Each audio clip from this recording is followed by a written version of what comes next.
Are your South Elgin, Illinois window replacements ready for whatever Mother Nature throws at them? Weatherproofing is a term associated with several projects within your home, including your windows. What exactly is weatherproofing? Simply put, it ensures your windows are ready to handle wind, rain, and any temperature.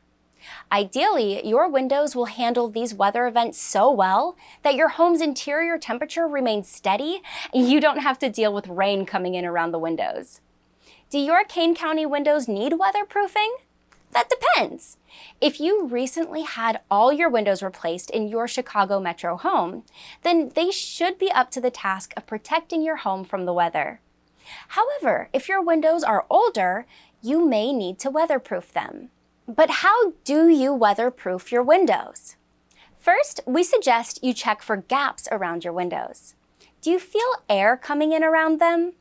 Window caulk can be spread around the area where the window meets the interior wall to stop airflow from coming in.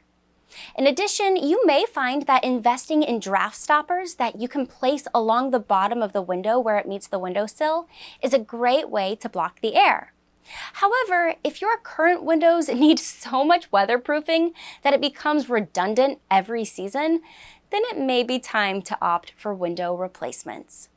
Apex Exteriors offers beautiful window replacements to homeowners throughout South Elgin, Illinois. Get your free quote today.